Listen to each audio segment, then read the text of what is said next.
Assalamualaikum warahmatullahi wabarakatuh. Alhamdulillahirabbil alamin. Hari ini kita dapat bertemu kembali di pembelajaran Penjas Orkes kelas 12.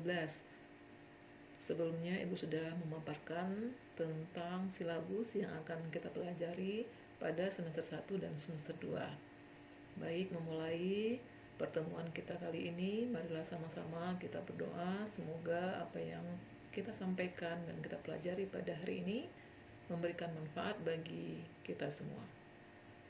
Marilah sama-sama kita membacakan basmalah. Bismillahirrahmanirrahim. Baik, apa kabar anak-anak Ibu semua? Mudah-mudahan semuanya dalam keadaan sehat sehingga bisa mengikuti pembelajaran pada hari ini. Kita mulai pembelajaran kita pada hari ini yaitu tentang bab 1, yaitu tentang permainan sepak bola. Sebelumnya kita akan melihat tujuan daripada pembelajaran. Tujuan pembelajaran kita pada hari ini adalah yaitu setelah mempelajari bab ini, kalian mampu untuk menganalisis dan mempraktikkan hasil analisis keterampilan gerak salah satu permainan bola besar untuk menghasilkan koordinasi gerak yang baik. Kemudian kompetensi dasar yang sudah kita paparkan minggu yang lalu yaitu 3.1 merancang pola penyerangan dan pertahanan salah satu permainan bola besar. 4.2 mempraktikkan hasil rancangan pola penyerangan dan pertahanan salah satu permainan bola besar.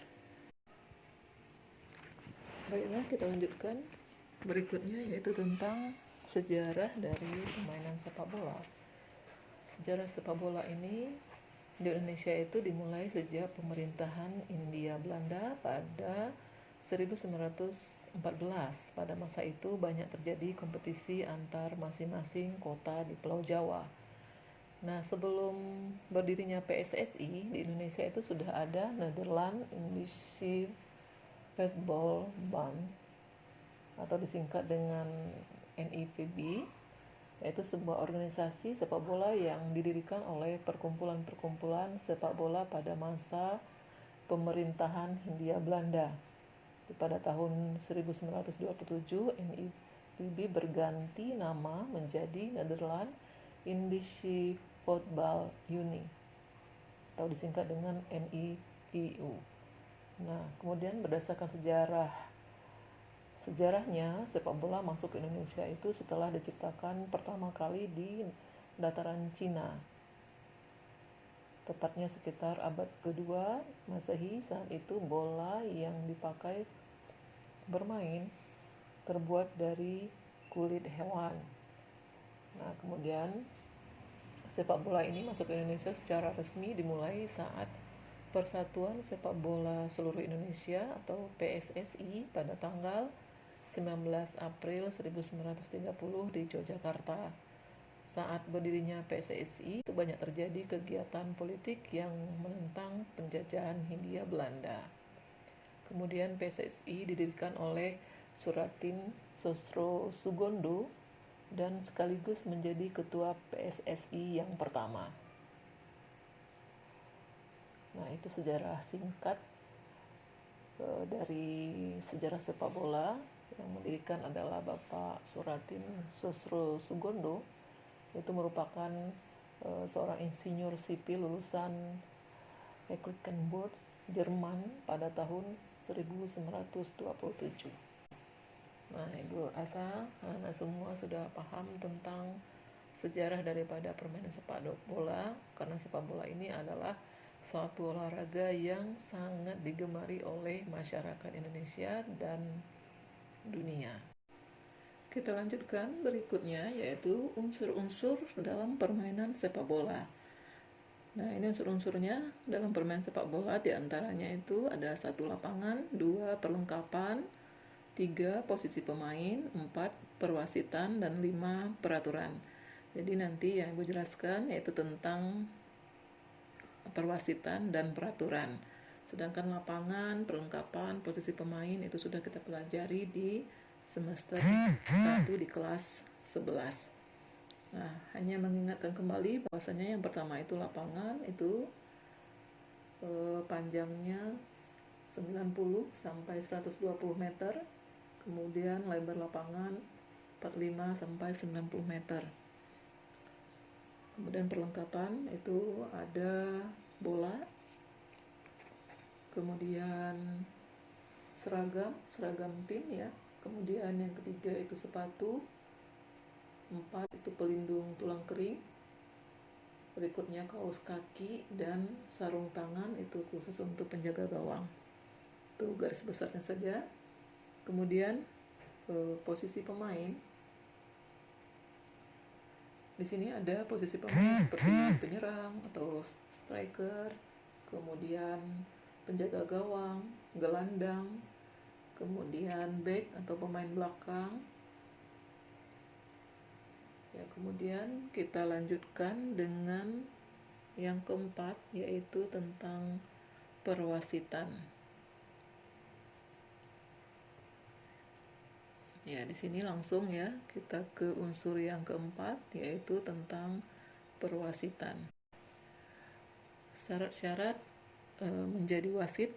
Di sini ada 5 syarat yang harus dipenuhi jika seseorang atau kalian nantinya ingin menjadi seorang wasit sepak bola. Yang pertama itu berbadan sehat menurut keterangan dokter, kemudian tidak berkacamata, tidak buta warna, dan penglihatan baik. Kemudian yang kedua itu umur 24 sampai dengan 40 tahun. Yang ketiga itu berijazah minimal SMA atau sederajat. Keempat, lulus tes dari pelatihan wasit. Kemudian yang kelima, memahami dan melaksanakan janji wasit. Berikutnya kita lanjutkan, yaitu pakaian dan perlengkapan wasit. Jadi seorang wasit juga harus mempunyai perlengkapan ya, jadi seperti pemain. Nah, kalau pakaian dan perlengkapan wasit, di sini kita bisa lihat ada 7 perlengkapan yang harus disiapkan. Yang pertama itu baju lengan pendek atau lengan panjang, celana pendek, kaos kaki, dan sepatu sepak bola. Kemudian yang kedua itu kartu merah, kartu kuning, atau kartu hijau. Kemudian yang ketiga itu peluit diikat dari pergelangan tangan. 4 buku catatan kecil dan pensil atau alat tulis lain. 5 jam wasit atau stopwatch atau jam tangan. 6 itu uang logam untuk undian. 7 cadangan peluit dan pensil atau alat tulis lain. Kita lanjutkan berikutnya, yaitu tugas wasit. Ada beberapa tugas wasit yang harus dilakukan, yaitu ada 8 tugas wasit. Yang pertama itu menegakkan dan menjalankan peraturan. Yang kedua, memberikan teguran atau peringatan ringan, peringatan kartu kuning, dan mengeluarkan pemain atau peringatan kartu merah, memberikan penghargaan pada pemain sportif, yaitu kartu hijau. Nah, itu ada 3 ya, kartu merah, kartu kuning, dan kartu hijau. Kemudian yang ketiga yaitu menghentikan permainan untuk sementara atau seterusnya. 4 yaitu menentukan apakah bola yang akan digunakan untuk pertandingan memenuhi syarat. Kemudian yang kelima yaitu tidak menjatuhkan hukuman pada saat wasit itu yakin bahwa dengan jalan menghukum akan memberikan keuntungan pada regu yang melanggar. Keenam, itu membuat catatan jalannya pertandingan. Ketujuh, memberikan tendangan bebas langsung atau tidak langsung. Yang kedelapan, yang terakhir, itu memberikan tendangan hukuman. Berikutnya yaitu hakim garis dan wasit cadangan. Jadi tugas hakim garis. Yang pertama itu membantu tugas wasit dengan berpegang teguh kepada peraturan yang sudah ditentukan. Yang kedua itu memberi isyarat kepada wasit dalam hal-hal berikut. Itu diantaranya. Yang A itu bila bola keluar permainan maka harus dilakukan tendangan sudut atau tendangan bebas. Yang B itu bila terjadi bola keluar melalui garis samping maka harus menentukan regu mana yang berhak untuk melakukan lemparan ke dalam Nah, yang ketiga, tugas dari hakim garis yaitu mengawasi apakah pemain dalam keadaan offset. Nah, kita lanjutkan. Yang berikutnya yaitu hakim garis dan wasit cadangan. Tugas wasit cadangan. Satu, menggantikan wasit atau hakim garis apabila berhalangan. Yang kedua, menerima isyarat dari wasit tentang nilai dan menghentikan pertandingan dan memberikan pendapatnya jika diminta wasit utama. Yang ketiga, mengurusi pergantian pemain. Yang keempat, memberikan isyarat kepada wasit jika pertandingan sudah selesai. Yang kelima, melarang ofisial atau tim masuk ke dalam lapangan pertandingan. Kita lanjutkan yaitu tentang peraturan dalam permainan sepak bola. Jadi, peraturan dalam permainan sepak bola dikeluarkan oleh Federasi Sepak Bola Dunia atau FIFA. Jadi, peraturan dalam sepak bola adalah sebagai berikut. Satu, yaitu tendangan sudut.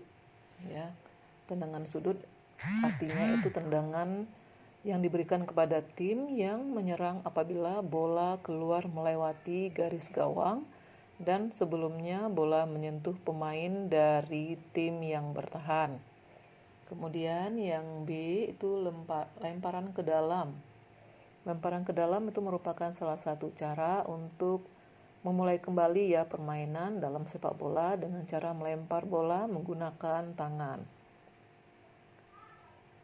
Nah, berikut ini ada beberapa ketentuan yang harus dipenuhi dalam melakukan lemparan ke dalam. Di antaranya itu, satu, kedua kaki harus menginjak tanah saat melempar.